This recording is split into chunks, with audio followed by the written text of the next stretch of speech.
জাতীয় নির্বাচনে আপনারা নিজেরা এমন একটা নির্বাচন আপনারা আল্লাহর কাছ থেকে চান, আল্লাহ যেন এমন একটা নির্বাচনের ব্যবস্থা করে যে নির্বাচন আপনার স্বাধীনভাবে আপনার ইচ্ছা মাফিক আপনার প্রার্থীকে আপনার পছন্দের প্রার্থীকে আপনি ভোট দিতে পারেন।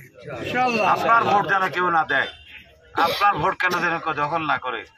আমরা যেন পরস্পর আমাদের এখানে অনেক প্রতিদ্বন্দ্বী দল থাকবে, যে আমরা রাজনৈতিক প্রতিদ্বন্দ্বিতা থাকবে কিন্তু রাজনৈতিক প্রতিহিংসা যেন আমাদের মধ্যে না থাকে। সকল দলের প্রার্থী যেন আমরা যারা হবে কে হবে আমি তো জানি না, সকলেই যেন মিলেমিশে সৌহার্দ্য পরিপূর্ণ বসে আমরা যেন ভোটারকে সম্মান রেখে যেন একটা সুন্দর ভোট হয়। কারণ অনেক দিন থেকে আমরা ভালো ভোট থেকে বঞ্চিত। আমার মনে করি সেই নির্বাচনের জন্য আমরা সবাই অপেক্ষা আছি। আল্লাহ যেন আমাদেরকে সেই আশা যেন পূরণ করে।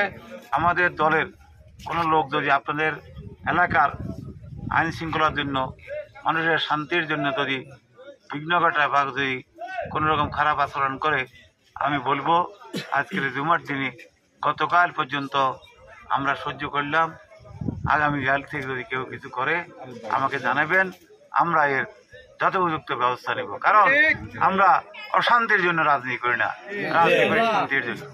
আমরা চাঁদাবাজি, সালিশবাজি এগুলা কিন্তু আমাদের রাজনৈতিক আদর্শ নয়। আমাদের রাজনৈতিক আদর্শ হলো জনগণের সেবা করা, মানুষের উন্নতি করা, মানুষকে ভালোবাসা, গরিব দুঃখী মানুষ আমরা যেই হই সবাইকে এক চোখে দেখতে হবে। যারা গতকালও ভুল করছেন আগামীকাল থেকে যেন তারা ভুল না করে, আপনাদের সকলেই যেন মিলেমিশে শান্তি দেখতে পারেন এই আশাবাদ ব্যক্ত করে আগামী নির্বাচন যেন অর্থবহ, গ্রহণযোগ্য, সকলের অংশগ্রহণের ভিত্তিতে এবং ভোটার যেন তার পছন্দের মতো ভোট দিয়ে রাষ্ট্রের দেশে মালিক এটা যেন ভোটের মাধ্যমে প্রমাণ করতে পারে। আল্লাহ আমাদেরকে সেই সুযোগ দান করুন। সবাইকে ধন্যবাদ। আসসালামু আলাইকুম রহমতুল্লাহ।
আমাদের প্রিয় নেতা আলহাজ মোহাম্মদ শাহজাহান আগমনকে কেন্দ্র করে সদর উপজেলা বিএনপির বিরুদ্ধে থেকে বারবার নির্বাচিত সাবেক চেয়ারম্যান জনাব সলিমুল্লাহ হিরণ